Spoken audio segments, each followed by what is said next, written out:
Good morning, everyone, and thank you for allowing us to be here today. Today we're going to discuss homelessness in Hennepin County, Minnesota. My name is Macy Anderson. And my name is Sonia Paterni. And my name is Travis Burdick, and together the three of us represent the Tayshaw Consulting Group. Before beginning this presentation, we are going to discuss our agenda. First, we are going to discuss the information presented in the Clarion case brief. We will then go over our purpose and aim utilizing the patch model, through which we will analyze our case studies, as well as the local and global initiatives to alleviate the complications experienced by individuals who are homeless. We will then elaborate upon intervention framework before describing our proposed program. Finally, we will conclude our presentation with a financial analysis along with a growth and development for our program. Okay. So utilizing the information from the Clarion case brief, our team elected to use a planned approach to community health, or patch model. This process consists of a 5-step framework designed to promote Oh my goodness, I'm so sorry. 500,000 people in the United States experience homelessness on any given night. 10,000 of these people live in the state of Minnesota, while 4,000 of them live right here in Hennepin County. For this program, we are going to focus on a group of 300 unsheltered individuals. Many of these individuals have mental and or physical chronic conditions, and they are receiving inadequate medical care for them. Through our proposed plan, we are striving to bring together community resources, interprofessional teams, and Hennepin County volunteers in the fight against homelessness. Okay, now my turn. Utilizing the information from the Clarion case brief, our team elected to use the planned approach to community health, or patch model. This process consists of a 5-step framework designed to promote interprofessional collaboration among a diverse array of partners in order to solve public health and community needs. First, an assessment of a target population or community is performed to better understand the resources and deficits within the community. The data collected is then organized so that needs can be determined within the community and a plan of action can be developed and implemented within the community. Finally, an evaluation of the intervention is performed to assess the success of the project. To ensure that we as a team were able to stay within the confines of this model, within the specific scope of each of our practices, we determined that a 3-phase approach was appropriate. During the first phase, as shown in Periwinkle, we collected information and developed our program. During the second phase, as shown in Cerulean, we deliberated upon the most efficient implementation strategy. Finally, in the third phase, as shown in Navy, we evaluated the effectiveness of our program. Due to the complex nature of homelessness, a formative assessment was completed in 3 phases. The first phase was a root cause analysis of the Clarion cases. The second phase was a community assessment. And the third phase was a global resource and organization assessment in order to highlight evidence-based programs to supplement our solution. We will now review the root cause analysis. As you will be able to see in the following cases, some of the root cause analysis leading to homelessness are lack of affordable housing, unemployment, poverty, mental illness, and substance abuse. Case 1. AB is a 60-year-old widower who experienced financial and familial instability in his childhood. His decline into homelessness was triggered by depression after the death of his wife. AB has received no dental care, and due to the combination of poor oral hygiene and lack of transportation, it has made it difficult for him to obtain a job. AB With interview preparation, job training, mental health care, and dental services, AB can successfully transition back into society. Case 2. CD is a 25-year-old male who was diagnosed with bipolar disorder. CD sought self-treatment using alcohol and cocaine. This led to him being kicked out of his house after a violent outburst with his mother. CD also suffers from asthma and desperately needs medication and asthma education. However, he has a deep-rooted trust issue with institutional systems. With alcohol and drug abuse counseling, psychiatric treatment, medical evaluation, and pharmaceutical assistance, CD can be transitioned into functioning society. Case 3. EF is a 31-year-old mother with a learning disability. She became a mother at the age of 16 and then was forced to escape her partner due to domestic abuse issues. While they were staying with friends, her daughter was abused in that situation and now has mental scars from the situation. They are unable to afford mental health care, and they have issues with the current coordinated entry system. Each of these individuals comes from a different background but have similar needs. Our call is to identify a solution to solve all of these dynamic issues. Next, we performed a community assessment of already existing resources throughout the Hennepin County. Through the community assessment, it was found that there are extensive resources located throughout the greater metropolis areas of Hennepin County. The primary resource that documents all of these is the Handbook of the Streets by St. Stephen's Human Services. This is a comprehensive collection of variable resources for the homeless that provides contact information, hours of operation, and location for the variety of programs available for each of these categories. As you can see from this list, there is no community deficit in terms of availability of resources. However, as you can see, the existing resources are quite divided geographically, which brings up the issue of transportation. With the Hennepin House becoming a central location, we would eradicate this issue and be able to bring all the resources directly to our homeless population under one roof. So as a third and final phase of our formative assessment, we performed a global resource and organization assessment. When performing our global and resource organization assessment, we utilized Blue Ocean Theory to combine key components of multiple organizations. Blue Ocean Theory is a business marketing concept whereby an uncontested market space is captured and developed in order to promote a novel and revolutionary idea. By looking at organizations, resources, and programs in the United States as well as overseas, we were able to develop a focused solution from diverse geographic and cultured perspectives. Listed on this slide and expanded upon in the appendix are some of the programs that helped us to create our proposed solution, the Hennepin House.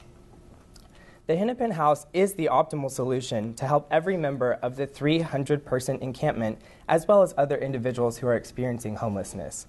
Hennepin House is a comprehensive, collaborative effort that uses interprofessional specialties of key leadership figures within the community, medical professionals of the greater Hennepin community, and passionate volunteers who desire to help people who are homeless. By working to understand the root causes of homelessness, the Hennepin House will combine clinical, community, and collegiate resources together.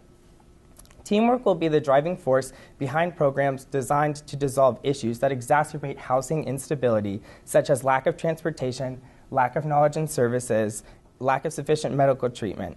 It is our aim that all 300 members of the encampment will progress through the leadership growth and development plan implemented at the Hennepin House. This program is known as the Hennepin Home Goods Program, and it's a key component to the success of reintegration. It will be expanded upon in later slides. With use of the programs, volunteers, and professionals localized within the Hennepin House, now homeless individuals will be able to work towards obtaining the joys of coming home to a stable lifestyle and home environment. We'll move on with Phase 2, the process implementation. Moving forward with Phase 2 of our proposal, these are the steps that we'll take in implementing the Hennepin House. First, we'll engage community leaders before enlisting and training interprofessional volunteers. Once leadership has been chosen, then the residents will be chosen, and an action plan will be developed for each specific resident. For the first step of the implementation process, we will engage community leaders and select the leadership. In reaching out to the community to find leadership for the Hennepin House, an executive director will be the first person appointed to a position. This individual will work to ensure team cohesiveness and transparent communication between other key administrators. He or she will oversee 3 social workers, a philanthropy coordinator, a financial counselor, a chief medical officer, and a chief mental health specialist. Together, the leadership will engage in interprofessional, intercollaborative practices to congregate community resources and deliver specialized services for residents. By working to assess baseline status of residents, high standards of care can be implemented via a team-based approach. Next, step 2 of the implementation process is to recruit and train interprofessional volunteers. This is likely the most important step in the implementation process, as it is highly dependent upon engaging established community resources. These 12 areas located on the slide will be the focal points that the Hennepin services are framed within. Because many homeless individuals will likely require assistance in multiple of these areas, volunteers and professionals from Hennepin County with public health, medical, educational, legal, and other displayed professional backgrounds will be enlisted to promote leadership growth and development for the residents at Hennepin House. We plan to build a cohesive network that includes the University of Minnesota Schools of Medicine, nursing, pharmacy, and dentistry, as well as the respective residency programs. And we also plan on enlisting the help of mental health care professionals in the community, as well as via telehealth. These combined students and practicing professionals will make up the foundation of a free healthcare clinic, which will be held at the Hennepin House every other week on the first floor. Students may hold a variety of positions. The patient liaison is responsible for communicating any results from lab work or imaging to the patients. The community liaison is responsible for fundraising for the clinic, as well as maintaining contact with the financial aid office. By engaging a variety of aspiring healthcare professionals via the free clinic, the Hennepin House will function as a streamlined process to engage the next generation of healthcare professionals to community and public health needs. To further expand leadership and educational opportunities, one coordinator will be chosen from each year of residency. These healthcare coordinators will work closely with the Hennepin House staff to promote interprofessional collaboration and to ensure adequate communication between the students, the volunteers, the practicing professionals, and the community resources. For example, the pharmacy coordinator will oversee the pharmacy managers as they reach out to the local pharmacies to obtain free medications. The dentistry coordinator will work to recruit UCare's mobile dental clinic to the premises of Hennepin House regularly. And now, the most exciting part of the implementation process, the housing of the residents. To understand and assess individual needs of each person in the growing encampment, we chose to utilize the FSPDAT scoring system, which stands for the Family Service Prioritization Assistance Tool, Decision Assistance Tool. This is a comprehensive scoring system that quantifies and prioritizes the acuity of each individual's specific needs based on their current situation. The test is scored out of an 80, with 0 signifying the least risk and 80 signifying the most risk. This is an effective scoring system because it allows several prompts for each component, which allows for accurate score determination. It's an objective scoring system, so volunteers will be trained under the protocols of the FSPDAT to ensure that there are minimal interpretational differences. Now, this next chart is a visual representation of the cutoff points for selecting pilot residents for the first year of Hennepin House. All 300 individuals at the encampment will be scored and separated based on 4 different categories, with 0 being the least risk category and 3 being the highest risk category. This allows for easy classification of the urgency of individual needs. So recall that CD has bipolar disorder, which leads to violent tendencies. He would be scored as a 3 due to his developmental disability that interferes with daily living. And recall that EF has a learning disability. She would be scored as a 1 due to her mild impairment in performing cognitive tasks. So 15 individuals will be chosen from each category for a total of 60 residents for the pilot year of Hennepin House. The thought process behind this system is to be able to find quick help for the lower scoring constituents while also caring for the higher scoring constituents. If we only took the highest scoring constituents to stay at the Hennepin House for lengthy periods of time, some of the lower scoring constituents would go without the help that they need. And now, step 4 of the implementation process is the activation of each resident's personalized action plan. Each individual will be screened and will obtain any lost legal documentation, such as a driver's license or a social security card. And after being registered in the state program, will apply for Medicare or Medicaid or medical assistance through MNsure for each resident. The residents will then undergo screening for medical, mental health, and financial assessments to establish their baseline status. The social workers will then create an individualized action plan for each resident.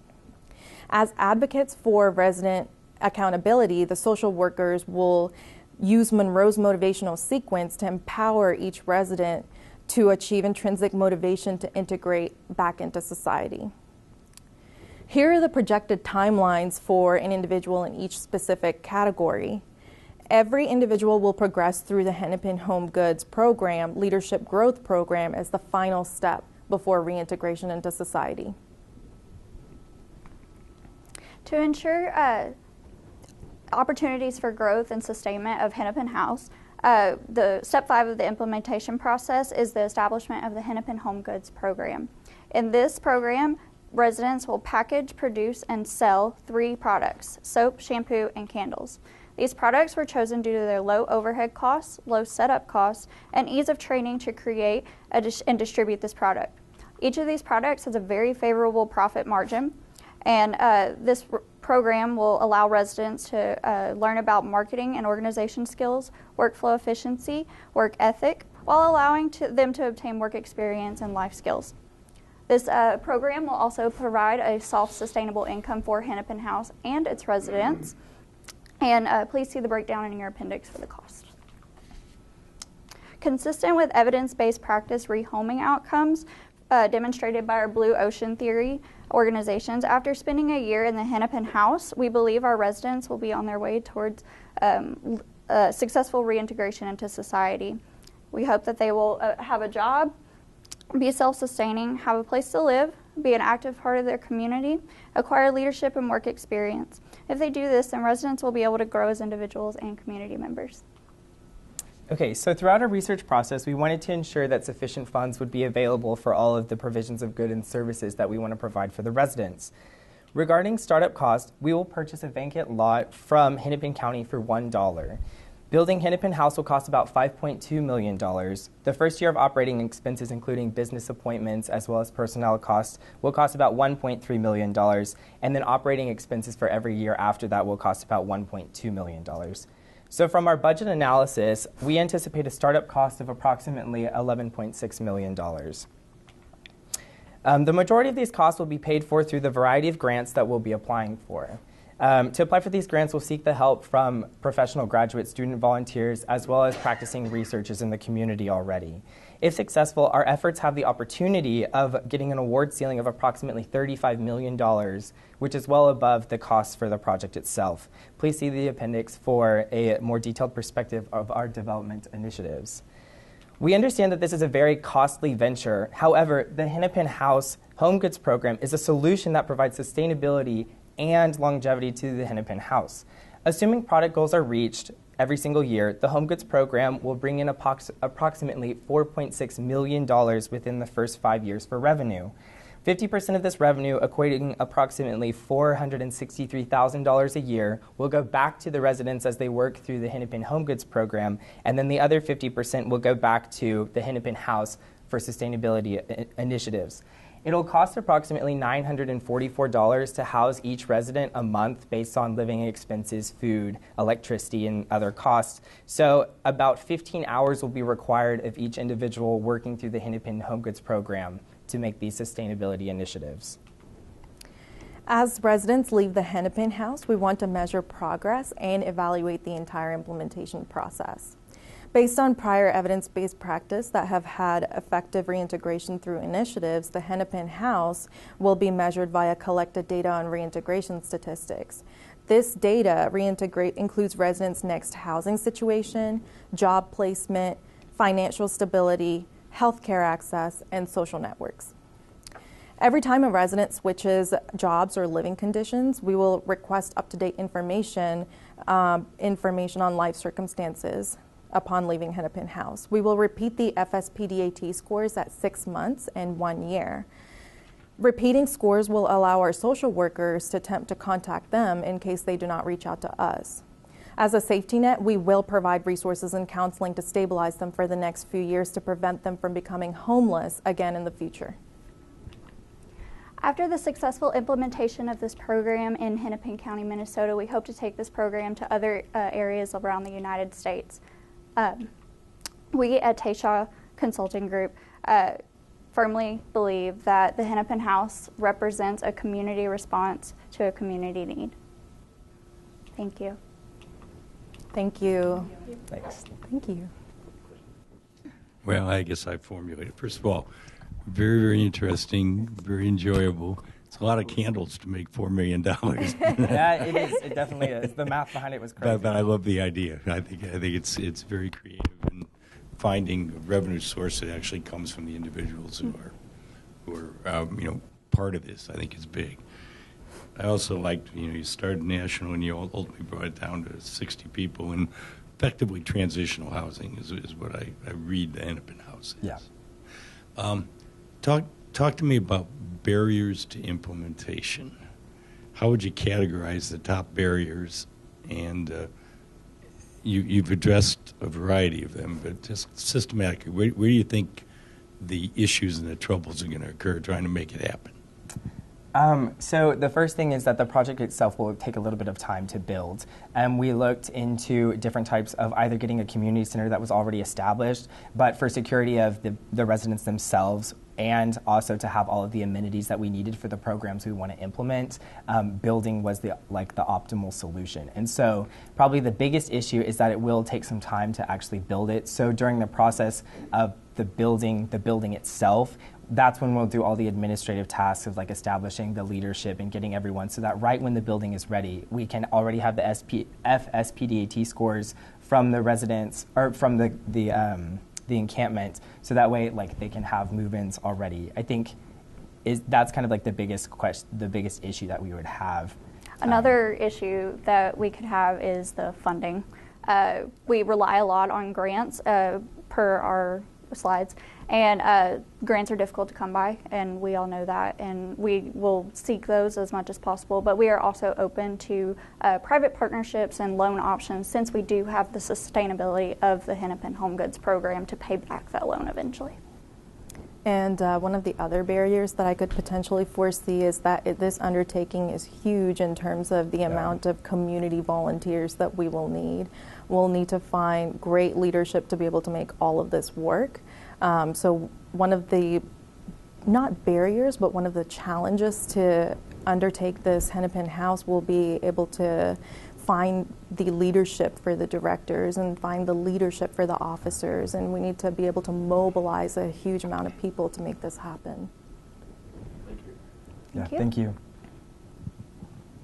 Great presentation, guys. I really appreciate all the time and effort that you clearly put in. So I'm going to go off of what Rick was asking. So are you guys considering this transitional housing? Do you know? I'm just wondering, I saw there was a lot of money coming from HUD. Yes. And so I was wondering, are you going, there's certain funding streams you might have to be going after, and you might have to either, categorize yourself as a shelter, transitional housing, rapid rehousing. And have you kind of decided on your classification at this point? No.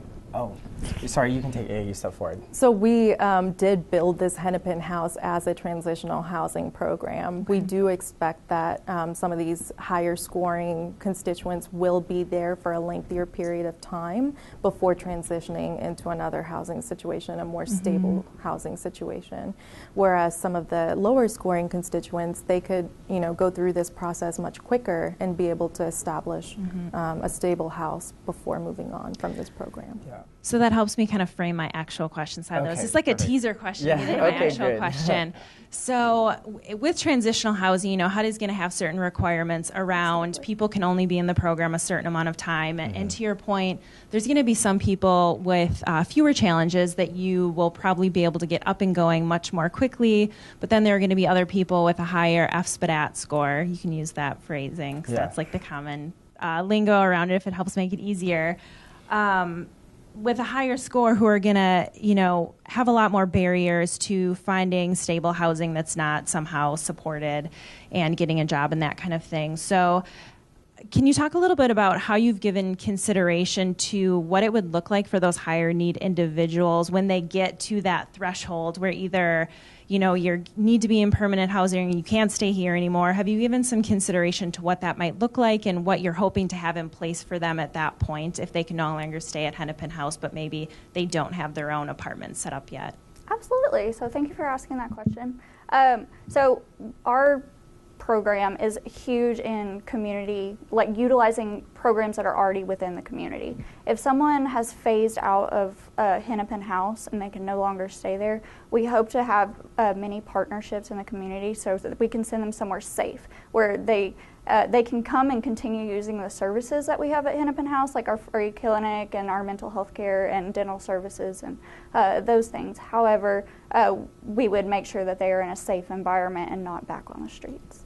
Does that answer your question?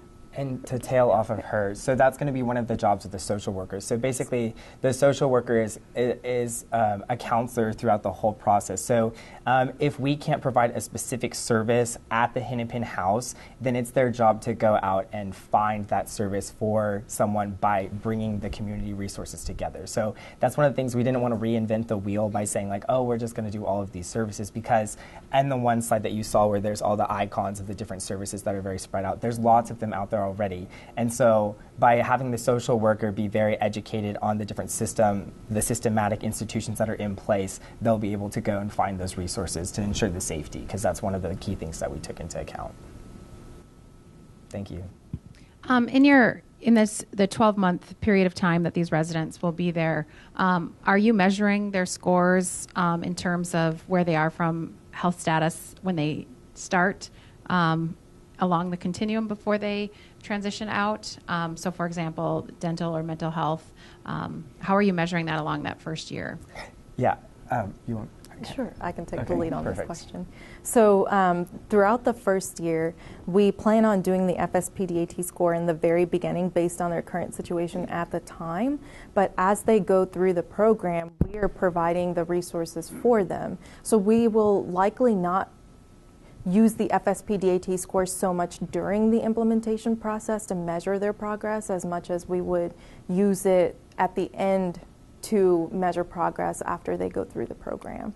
So once they actually establish a successful connection with society, we would measure more FSPDAT scores at that time to measure the progress. Does that answer your question? And also to build upon that, so in terms of like acquiring that data for research purposes, since this is a type of institution that is pretty novel in itself, we wanted to make sure that we were able to like do what we want to do first before we start getting all the statistics. So a lot of the programs that we do are evidence-based programs, so they work in specific settings already. And so we want to see like if we can do what we want to do in our specific setting before checking up on all of that information and like actually congregating it to have like proof to enlarge the project, ideally. You're proposing a capacity of 60, if I heard you right, Yes, and sir. that deals with some of what's in the encampment at the moment. Talk to me about the ability to spread, to basically grow, create alternatives. Obviously the resources to get this going are substantial. Yes, sir. And so how might you see this thing either being replicated or grown and spread? I could go ahead and take the lead on this one. Okay. So we would collect the data as we're implementing this process, and we hopefully will be able to create more opportunities to move this idea around to different counties in Minnesota or even to different states. We would have the data on which grants to apply for. We would have data on which settings would work to build the Hennepin House. And we would also have more data regarding which type of constituents we would be able to help. So we would collect data on the kind of people that we will be able to help more effectively through this setting. And then also to tail in that, a huge aspect of answering your question is communication, right? So when we're going and when we get all this data, we want to be able to communicate the data to lots of different people. And so long term, we would have like advertising and flyers and social media campaigns to basically say like, here's a great program that's working. We want you to be able to like implement these same things in your community, so that hopefully we can expand that reach not just from Hennepin but outward largely. We will also make this data available to the public to make sure that this data is used to implement more Hennepin houses around the country.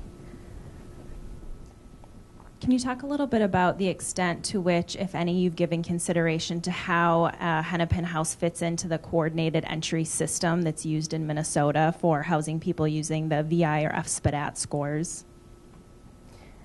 Yes. So the FSPDAT scores, currently with the coordinated entry system, some people are not able to find housing because their FSPDAT scores are not high enough.